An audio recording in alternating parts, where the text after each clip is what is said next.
Corridor phase one infrastructure is finished, hopefully, with the exception of the electric. Hopefully, we're getting things in order for final approval by all parties.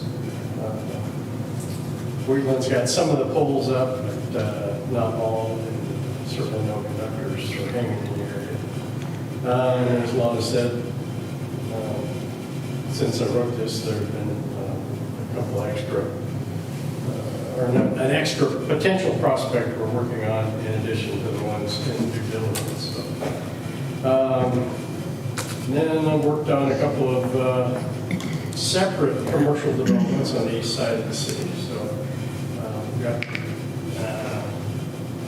both property owners are engaging in those things. So step forward there. Randall Estates, we're still waiting on a KDOT permit. Saw the district engineer yesterday. He was hopeful that there wouldn't have to be a fourth review of things. And we'll get a permit here in the next week or so. And then I did work on a couple of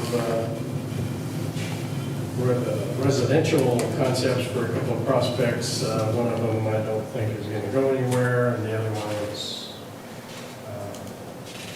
still possible. So, questions? Do they have these problems on the east side of the state and get the things approved? So as not to really hack off the people that have to sign those things, unlike Shannon, or just challenges them outright. I would think They're giving it their best efforts. yes. I mean, and, you know, when you're dealing with a $4 billion battery plant, what the heck's driveway for a small subdivision in Western Kansas? Sure. Yeah. And rebuilding, what is it, 54 going into Wichita, shutting down lanes Yeah. for 3 months or whatever. Well, you know, and they're trying to decide whether they want to put a dedicated toll lane in the middle of I-35 coming in from the south into KC. Is the electric for service for the corridor going to be underground, or will it be all overhead? Yeah. Okay. Okay. Well, you said poles, I just thought maybe that might. No, for real poles, Yeah. for real. Really? Okay. All right. I just thought that might be for bringing the electric to the site and then underground. No, And if you haven't driven those roads, They're up there, huh? they're slick. they're pretty nice. Smooth. Pretty nice. We got stop signs out in the middle. The main traffic up there right now is Triac. Okay. They're cutting through instead of going up 8th Street. Seriously? It's a public road. Yeah, it's a nice You can road. drive on it. Yeah. Yeah. Scott? you're right. Anybody else? Thank you, sir. Thank you. Thank you. Mr. Scott, you're up. Website had about 2,400 visits, which is about average for the last few months. Most viewed posts included a story about Dream First Bank buying up Heartland assets, another bank. Garden City Community College received a donation for their medical assistance program. The community college meeting room was renamed Fry Eye Conference Room. For Facebook, the Greater Garden City Facebook page had about a 2,200 post reach, which is the number who saw a post through their feeds. 1,000 post engagements, or the number of people who liked, commented, or shared on posts. Top posts included those on Colleen's Trophies and Gifts relocated, Walk-Ons hired a kitchen manager, the Southwest Kansas Pro-Am, and a CASA award to somebody named Susan Estorino. A well-deserved honor, I would say. And something positive for the neighborhood. Yeah, there you go. We need something positive for the neighborhood. And X, if you'll recall, also known as Twitter, had about 1,350 tweet impressions, which is number of tweets, number of people who might see a tweet. We don't have 3,800 followers, that's a typo, I apologize. About 381 followers, it's up 8.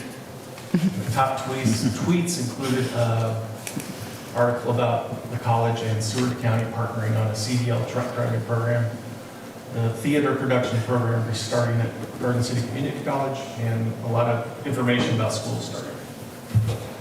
And that's about it. Any questions on that? When you list all these, are these in order of the most Yeah. visited? Yeah. Okay. Yeah. Scott, I might let you know that we are having the Wildlife and Parks meeting in Garden City on September the 7th. Starts at noon down at the zoo, the education center. Okay.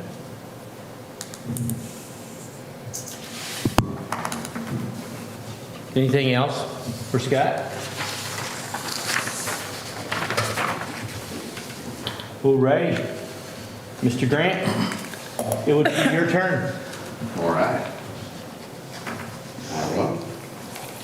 So things are moving along. Got a lot going on. So 523-1, been working on for a while. We were waiting and come to find out that this client still needed to talk with the bank. So that takes that back. And we'll hopefully go from there. 06-23-3 has started the process of their business. They're going ahead and using their bank loan, and we're just gonna wait on gap funding still from Great Plains. And 723-1, currently waiting on the seller to give some tax information to that client. And 08-23-1, food service. We are kind of in the middle of the process there. I have given a business plan, and we'll be checking in and seeing how they're doing on that. 08-23-2, the food service. And this client has a lot going on, a lot of ventures. They mainly need capital, so we're going to be focusing on one venture to get them going and the rest of their ideas. And then 08-23-3, food service. This client has been around for a bit, has talked with FCEDC a couple months back, and started their business a little ahead of schedule, and now we're playing catch up and seeing what we can do for that client. Then 08-23-4,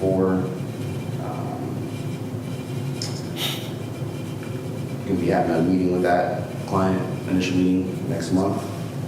And 08-23-5, just got that client. I'll have a meeting at the end of that month, at the end of this month with that client. And then 08-23-6, food service. This client has some things that, a lot of things have worked out, so we're pretty happy. And then as far as meetings and initiatives, currently now have 20 clients signed up under the SBDC. The women-owned business went good. They want to do another one of those workshops in Dodge. It's going to be on October 24th. Some of the upcoming things, they're going to be in October, Cybersecurity 101. It's the 3rd of October. Sales and compensating use taxes, it's a webinar, October 11th. And business planning for starting a business and for existing businesses. There's also a webinar also on the 11th. And those are some things coming up. Questions for Mr. Grant? When you have, I notice you have a lot of food services here. Is most of them going to be Restaurants. restaurants? Okay. Okay, what about the people that are cooking out on the corners and stuff? Food trucks. Food trucks. Thank you. You're welcome. But do they have to be inspected for cleanliness every so often? I'm kind of curious myself.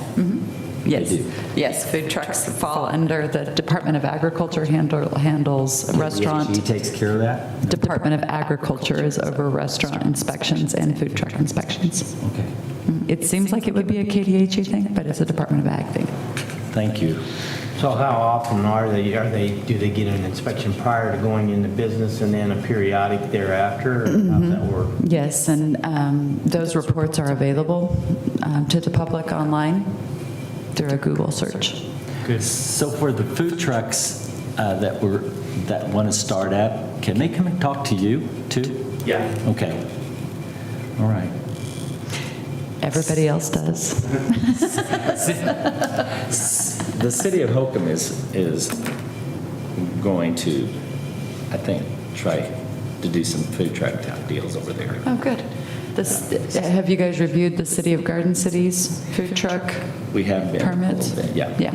We worked closely with the city to put those together, and they've been working very well. And like at the park, we were told here a while back that you charge so much on Fridays, but you reduce their prices, is that right? Yeah. It's a little bit more, well, lots of things to it. There's an annual license that they have to pay every year. In the city? Correct. From the city. But if they're part of an event like Fall Fest, they don't have to pay that because it's part of an event. Okay. But if they're a year-round, like they're at whatever place you see them on some corner inside the city, they have to pay a yearly fee. Now, Food Truck Fridays, I don't remember if downtown is charging them individual fees. I don't think they are, but they might be now. I know for a while Food Truck Fridays were free for the vendors. I'm not sure if that's the case anymore or not. But that's separate from the city charging for the overall license. Okay. What do you mean it's separate from the city? Like if the downtown is charging for. Oh, the Food Truck down Friday, area. Yeah. Okay. Then that's Downtown Vision's, Okay. that organization's. Okay. thing. So like if Beef Empire Days or something to that nature would have it, there would be a separate fee for that? If they would If they charge, yeah. unless Beef Empire Days took care of it. Yeah, we specifically outlined that events were treated differently than just, food trucks that set up in somebody else's parking lot or whatever. Yeah, they're treated differently by the city. So if they participate on an annual basis at several different events, it's advantageous for them to get a permit from the city, an annual permit from the city. I'll to participate. retro say I'm not an expert in this, so talk to the city if Okay. you're interested in this and using this as advice. But if you only come to like those special events, you wouldn't need to have a city permit. Okay. You could just go Okay, as so- those, but if you're so- doing those, like if you're setting up, like you see Chivas setting up behind Gravity Mhm. Wellness, or we see like A hidden trail. Hidden Tread, they might be, well, anyway, yeah, they're gonna have to get their own license. Got you. To do that year-round operation where they're not falling inside, under the. An umbrella event. Of an event. Okay, got you. Okay. So their annual fee is, takes care of their electrical hookup every Friday then, or no? How do they work the electrical? For like the food truck Yeah. Fridays, yeah, Downtown Vision works with the city, and the city electric department goes and runs the electrical cords so that they have it available for their food trucks. But they Yeah. don't have to pay for that electricity. No, that's just part of the event, just like any of the events that we do. The electric is included in what they're A doing. food truck that's set up in somebody's parking lot, they've got to work out With the landowner, landowner. yeah, for electric hookup. Electric hookup or run a generator. or Right. whatever they're doing. Gotcha. Okay. Okay? Cool. Thank you, Grant. Appreciate that. Thank you. Any other questions? We ready to move on? Shannon, you have a colored presentation for us A today? whole bunch of stuff, not about food trucks. Okay. We've already taken care of it. That's behind us. But yeah, talking about challenging, and you remember all those other weeks, or the other meetings where I said I'll seize my time, because I'll use it up later. Well, this is later. So this is going to be two different things that came out. It's not to say don't trust anybody else or anything like that, but it's just talking about, well, people are putting out different analysis than what we put out. And so we need to go through and talk about what makes the difference between their analysis and our analysis, and who's maybe closer to what we believe as the real situation for our area. So we're going to talk about two things. One is the population estimate that just came out. One is trade areas. So the first one is the Center for Economic Development and Business Research out of Wichita State. Just put out their 50-year Kansas forecast about what they project the population of Kansas will be. And this is broken down by metro areas and micropolitan areas and counties and everything. So we get everything. Here's the overall map for the next 50 years that they project in Kansas. It is not actually that bad for our area compared to the past, and we'll talk about what happened in the past. But the more yellow, Wichita State yellow you are, the more growth you have, the more Wichita State black you have, the more they project that the population is going to shrink. And actually this kind of lines up, if you remember when we talked about the true census counts, and what that looked like. It's actually pretty similar to that, where Western Kansas isn't doing too bad, Wichita isn't doing too bad, the Kansas City, the Manhattan Metroplex area isn't doing too bad. North Central there has been some shrinkage, and then Southeast. So not too bad overall. If we go to the next slide, we can get into what they say this time specifically for Garden City Micropolitan Area, which is Finney County, Kearney County. And they actually have us increasing in population over the next 50 years, which is a plus, because that hasn't been the case, and we'll talk about that in a second. So one of those things is, they're at least projecting to have a positive population change over the next 50 years. Maybe we should just leave it alone, because this does go out. I get this as a city commissioner. We have like a League of Municipalities magazine that we get, and this gets published in. So these things are getting out to people across the state. So it's good. But let's go look and see why we kind of keep our eye on this number. Here's the three most recent different forecasts I could find, and they go back to 2008. I can't find projections earlier than this. So let's look at these. There's three different projections. One made in 2016, the 2016 estimate, the 2020 estimate, and the 2023 estimate, and then what those 50-year projections are. And then let's look at what they projected, what Finney County was going to do over that 50-year span in Ford County. And we can see that right now, the projection, the last one they have is 18.3 up over the next 50 years. That's really good compared to us being flat or negative 30%. So that's kind of where we say, at least it's not a negative projection. We're happy about that.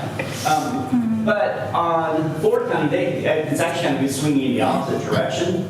And we have to see what's going on there and why, especially in that 2016 projection, there's a huge difference in the trajectory of what they were projecting our two counties doing. And that's actually slowly been swinging the other way. So if we go graph this out, which I think is my next slide, yeah. So let's just go graph this out. And then we also include the Finney County Economic Development estimation. So I have the three previous projections. You can see we're slowly swinging that bar up as they get a little bit closer to reality. And then we have ours. The thing we need to remember about ours is based on the CHAP, the housing study, but then we also have that component where we're looking at future businesses that are coming online, housing, and that sort of thing. So what we need to remember from the Center of Economic Development and Business Research, their numbers aren't actually looking at economic development and business aspects. They're just looking at the census. So when they do their population numbers, they're just looking at census numbers, looking at trends, and then saying, if these are the trends that you have currently, what does your city even look like in 50 years? And that's kind of an odd way to go about it when you're the Center for Economic Development and Business Research, because you think that what kind of economy is happening in these different locations? If empirical is coming online, maybe that's going to make a difference. And so again, we don't want to rock the boat too much because at least it's a positive number this time instead of a negative number. But we should at least go poke around and see if there's anything obvious where you say, hey, maybe we should think about this. So if we go to this next slide, it's a big pile of numbers, I know. I'm gonna highlight something, but all we have here, just before we look at this thing, all we have, and sorry for the viewers, I'm walking over here. We have our ages, so this is the age breakdown for each age group. This is our current census count for just Finney County. So this is our census count, and this is what they project in 2026, 2031, 5-year increments, and the change from this year to the previous 5 years. And what you want to see, and what you like to see is everything logical, and you're like, oh, that makes sense, and I see what's going on there. And what you don't want to see is like, yeah, that makes no sense. And obviously what's going on here is not the way that it actually is happening. And if we go to the next slide, I highlighted just one aspect. Thank you. One good news from Wichita State is they say that we are going to really solve our childhood problem. Our childcare. Our early childcare problem. Because over the next 5 years, we're actually going to have we're going to have a 22% reduction in 0 to 4-year-olds. That's So all there the we go. problem. We won't have to worry about it because we have a 20% reduction in the number of 0 to 4-year-olds in the community. Now, why is this? Why do they think this is the case? Well, if we go look at what our current population is, we're missing a big group of people right here. Those 20 to 30-year-olds, which is your childbearing age group because they're gone to college. Right? So they say, well, you don't have enough people to make the babies for the next 5 years. We know this isn't the case if we look at our history. We do not have problems making the babies. But we see what their flaws are in making this population forecast because we can say, they're saying, you know what, in 5 years you're not going to have any babies because you don't have the people to make the babies. That's not true. They're going to college and coming back. Or we have new people that come in at that age and they have the babies.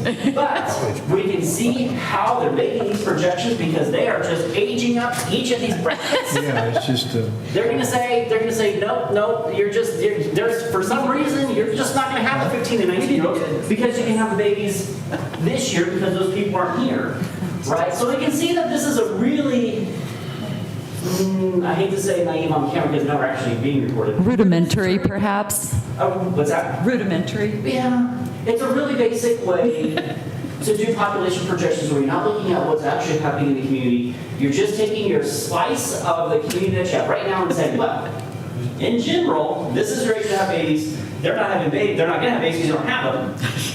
And so we're just going to age that population through. And you know what? In 50 years, you're not going to have any 50-year-olds because you didn't have the babies 50 years ago. This makes no sense. This is not the way that our community works, right? So even though this projection that we have at least looks more favorably on this, there probably is room to improve this sort of thing. And you can see there's a bump afterwards where you do have a number of that go up. And it just ages through. So anyway, so just keep that in mind. I actually heard a report on in NPR on Headlands Public Radio with Journey Hill from Wichita State talking about these forecasts coming out. So they are coming out. I mean, this is statewide news. This is statewide analysis. This at least we have some ammunition to say, hey, there's probably more to it than just what we see here. And when they say, well, I don't know why you're going to grow 60%, Wichita State will say you're going to grow 18. You're like, well, we have some other information going into it than just straight up numbers and just getting people older inside those numbers. So that's one thing. I guess this will probably be easier. Any questions on that? Instead of trying to remember this stuff when we talk about the other thing. Yeah. so do you think they just punch a button and all of that information? Give a just- percentage to go up. Yeah. Yeah. And then they just take 5 years later, 5 years, and they shift all the numbers down 5, and then put a little bit, there's some sort of variance in there, because it's 22.9, 22.7, 22.1, 23. So I mean, there's a little bit of variance that's shifting them up and down, but it's not, they're not taking into account that we get a large amount of 20, 30-year-olds, I mean, because there are imports in from Tyson. They're bringing that age group in. So we also, but then at the end, we lose them out. You look down here, like, oh my gosh, we're going to gain a whole bunch of people in this area, 37, 44. But this is our retirement age people. These folks are off to Colorado Springs, right? I mean, I'd love for them to retire, but realistically, they're not just going to get older. We're going to get this huge population. Our community acts in this certain way, and it doesn't acknowledge it at all. It's laying over some formula amongst all communities and just kind of aging them all out, which is just really weird. And then there's more reasons it's sort of. So Shannon, did they use a history of the information they have to project this out, or did they, do you know that? Do you know? I would say they did not do probably anything specific for Finney County. Okay.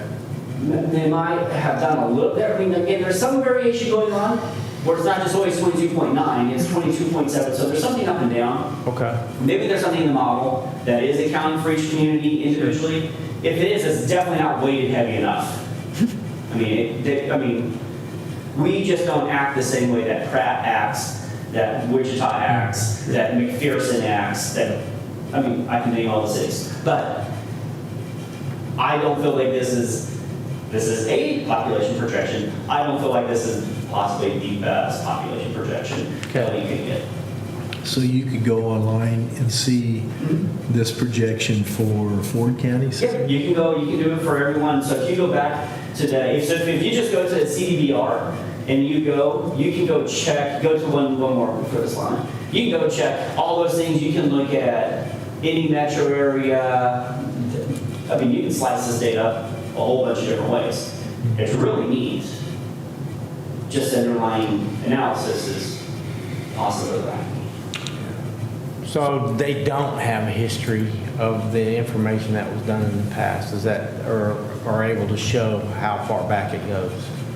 Are you saying like their previous projections? Yes. No, that's not on there. Okay. But I do have it from previous books and from Wayback Machine, the internet. The actuals or the projections? No, just, They're So looking at that, it'd be interesting to see what Ford County's projections are. for based on this that next 50 information. years, it's every single community does. Do you know who's going to have a whole bunch of babies? A whole bunch. So many more babies in the next 5 That years. looks like Dodge City. No. Oh.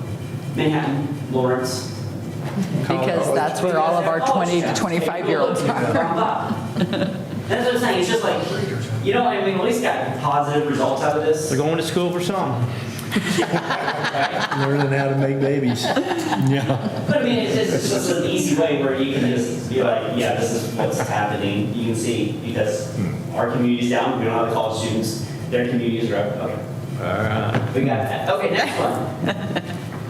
Okay, so this has to do with trade areas. This is from the Huntington study that they are just going around. And again, this is draft stuff, and this is more talking about what does a trade area mean.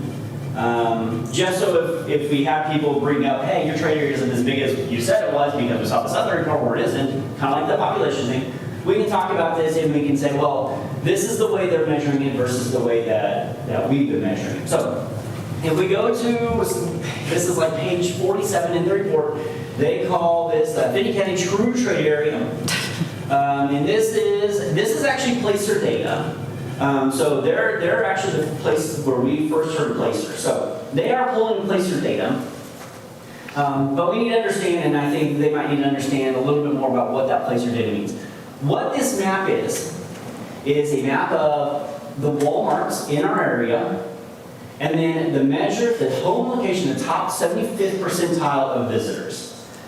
And so we're gonna have to, I have this slide again in a bit, but let's look at this really closely and see, well, we have Garden City, and that makes kind of good sense. We have Lamar, that's a really interesting pattern for Lamar's trade area. Great Bend, Dodge City reaches out to Wichita and then Liverpool. So keep that in mind. That's right now, and I've already contacted them, so we have possibilities of changing this and reflecting a little bit. But what's going on here? I mean, they're pulling actual data. This is data. So what does this mean? How are they getting to this conclusion? How's that different from what we have? If we go to the next slide, again, just a reminder, this is what we're saying our trade area is. This is established, I think this trade area was established like 2 years ago now. Through Facebook data, but then we use Placer to look at that. So just keep in mind, that's what we're saying the trade area is, which is about 282,000 people. Next slide. So what we need to talk about is what their data actually is saying. And they're looking at the home location, the top 75 visitors. So the top 75% of the visitors, where's their home location? And the thing is with this, it doesn't measure what you might think it measures. And then secondly, this results in issues in inversely representing the trade area, especially in rural areas. So what we'll see is, if you use this as your measurement for trade areas, actually the smaller the true trade area you have, the bigger you're going to look on that map. And we'll see why that is in a second. So what is a trade area? Which is a really important question. When we're talking about trade area, we need a definition to it. And University of Wisconsin Community Economic Development won the Google battle because they were the top result on searching defining trade area. And so their definition is a trade area defines where customers live and how far they are likely to travel to a particular business or business district. That makes sense. Where are people going to travel to a place to shop? And how is this measured? There's two ways to measure, same definitions besides one word. One way is the number of people from a community that shops in a location. Two is the percent of people from the community shops in a location. So why is that different? Why does it make a difference if we're measuring the people, the amount of people from one location that shops at a place versus the percent of people? And what we have is a hypothetical. This is all made up data, but it really demonstrates what we see in that Walmart trade area map. So say we take 8 locations, Wichita, Denver, Lake, Deerfield, Scott City, Dodge City, Holcomb, and Ingalls. And then we take a measurement. So we say how many people shopped at Shulman Crossing or Walmart from each of those locations. We had 675 from Wichita, 680 from Denver, 2,000 from Lakin, 650 from all those numbers. If you take the top 75 percentile of the number of people and you say that's going to be my trade area, well, there's more people from Wichita than Deerfield that came to our Walmart. So they're in there. They're in the top 25. There's more people from Denver than Deerfield that came to the Walmart. So they're in. But Deerfield's not our trade area because they're not. They don't have enough people to get into that thing. And Ingalls definitely doesn't. There's no way Ingalls can compete with a small fraction of people that drove through from Denver, went to the bathroom, and then left. So that's the number. We look at the number. The way that we've looked at it, the way that I've looked at it, and the way that I've defined it is the percent of people from an area. I don't care about the number of people. I want to know what percent of that community is captured. And that's even when we look at the maps that we do, we have those rings. And that's the percent of people from each of those communities that are shopping in our area. So as people are close, we have a high percentage of those communities shopping here. The ones that are out there, Holly, Lamar, Colorado, not all of them do, 10% of them do. And so we do that. If we look at it that way, essentially nobody from Wichita is actually shopping here. Essentially nobody from Denver is shopping here. They're not in our trade area. But we do have 90% of all these smaller communities, specifically things like Ingalls, like almost everyone, all of them are shopping here. 100% of them, that's all 250 people, right? So the difference is, do we look at the people or do we look at the percent of people from a community? We've always advocated looking for a percent instead of the number. Now, what is my next slide? Okay, good. So what this is, now we can start to see what's happening. When we have these smaller Walmarts, like we'll just pick out Lamar, for example. We have a small Walmart that actually, if you look at the number of visitors on Placer, how many people are visiting there, it's about a third of the amount of people that are coming to Garden City's Walmart.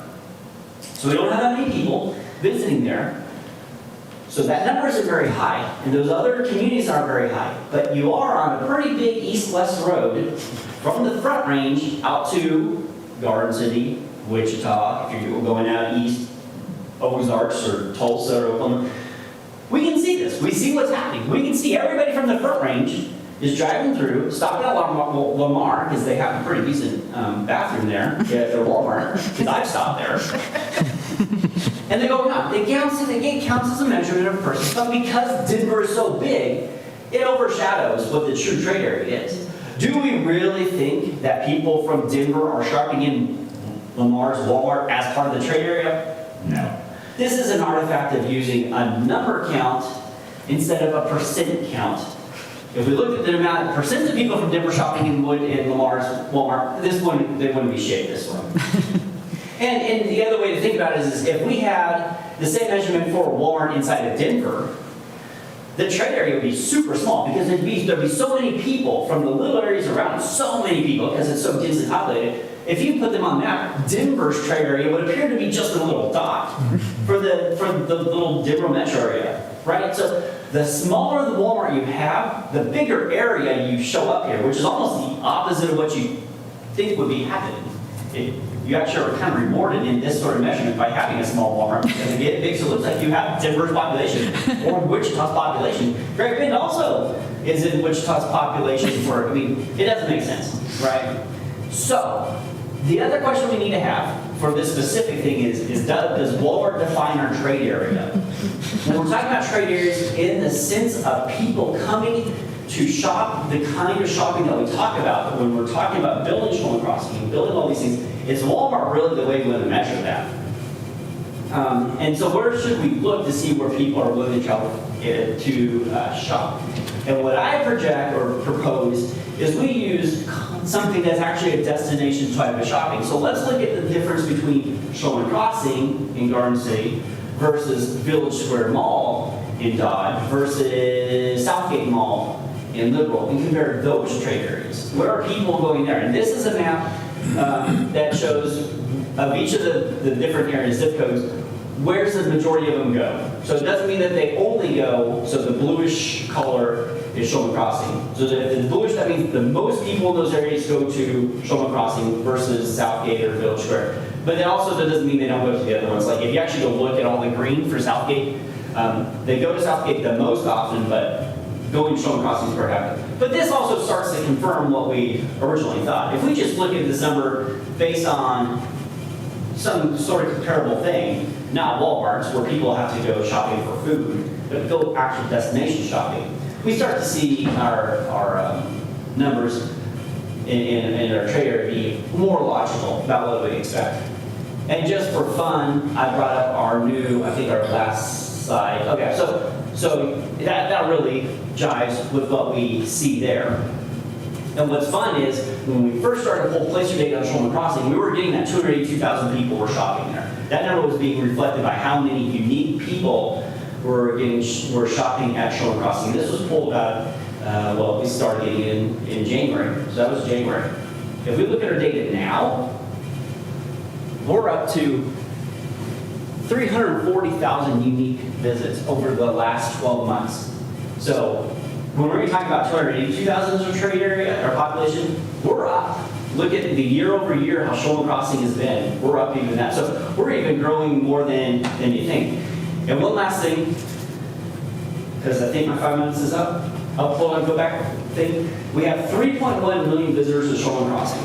That's how many people, not individual people, but if you go multiple times over the year, you count multiple times. 3.1 million visitors is equal to the number of people that have gone to a Royals game. Did I say this last time? No. Okay. I've been saying this a lot, so I can't keep track. The number of people that's gone to a Royals game so far in Kansas City this year, 3.1 million. And all of the 2002 season and all of the 2001 season. So if you look at the attendance for the Royals, 2001, 2002, and so far 2021, 22, and 23, that combined, that's the many people who are putting in Shoreline Crossing. So when we're talking about the attractiveness of this, who wouldn't want to build next to, well, maybe not now, Coffee St. doesn't move, but who wouldn't want to build next to a new Royal Stadium? Everybody would fall over themselves because of the population. We're doing almost triple the amount that they do at a Royal Stadium in Shoreline Crossing. So that's a really big number. So this 3.1 million are people that have purchased something. That has gone to Shoreline Crossing. They have visited. How do you measure that? Cell phones. That's the cell phone tracking. Okay.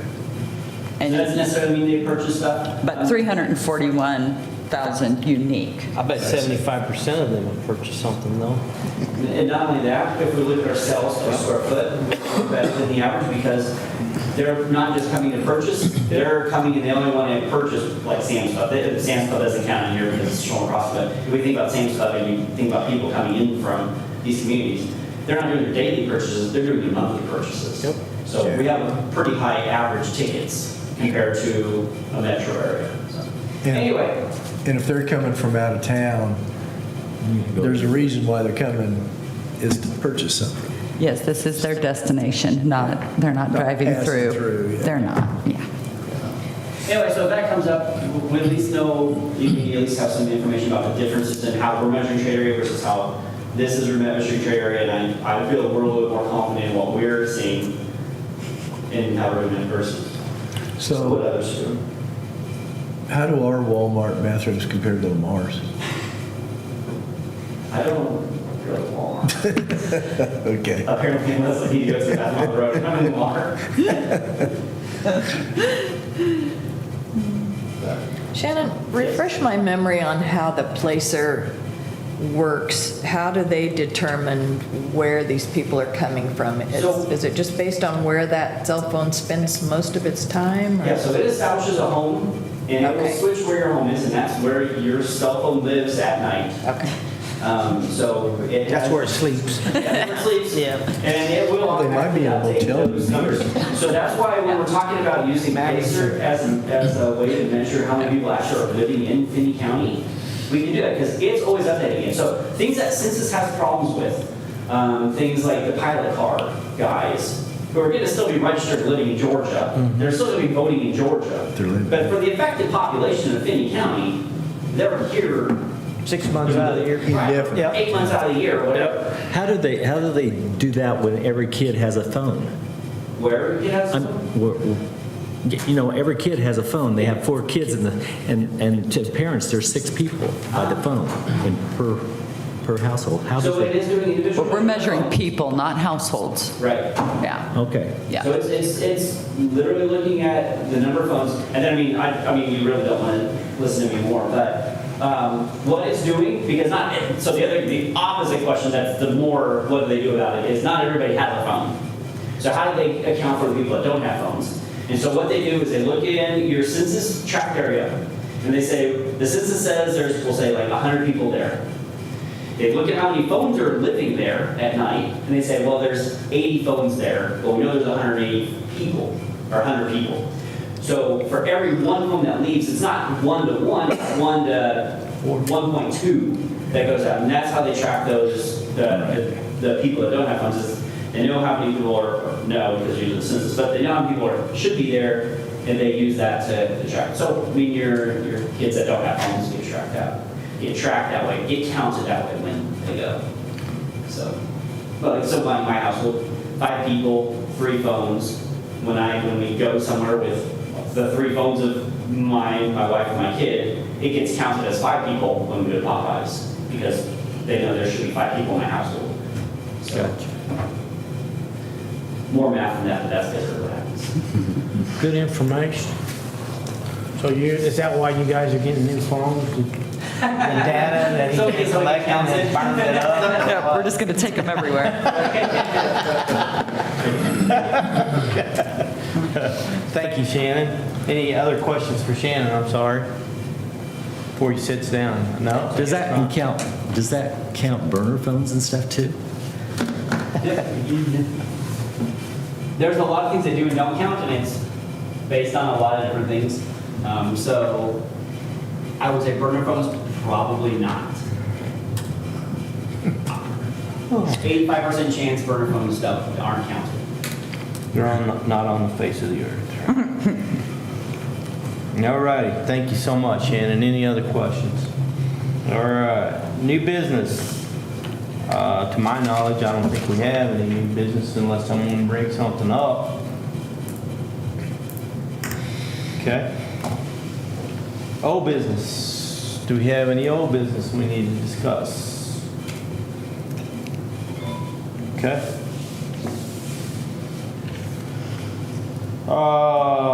Upcoming meetings, it looks like September the 27th is our next future date. October the 25th is our October meeting. I believe we do have a September 7th.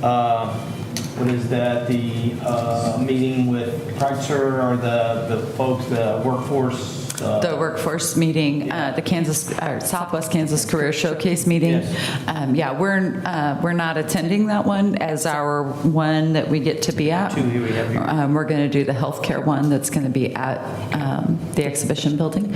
But Scott will be covering. Okay. It's the 6th. Well, I do know Mr. the 6th, Kreitzer. not the 7th. I do, Mr. Kreitzer invited us to attend if we wanted to. So if you would like to see how that's all going to work and that kind of stuff, I'm sure you would be welcomed. So but we do have 2 sessions that are going to be here in March. It's one in March. Thought it was January, but Yeah. I'm not sure. I'll get those out as we get them from Mr. Coles. I'll get them to you. Thank March you. 5th from the audience. March 5th? Well, there you Okay, go. that's what I The thought. city county combined is March 5th. Yeah, thank you. It looks like we will have a need for executive session for client confidentiality.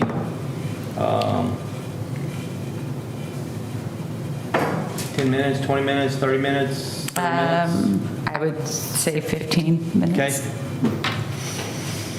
I hear a motion to adjourn and go into executive session. So moved. Stuart moves that we go. Do I hear a second? I had a second by David to go into executive session for 15 minutes. I think if you just say until 7:45, All right. that'll give us time to get the door shut and stuff. Okay, thank you.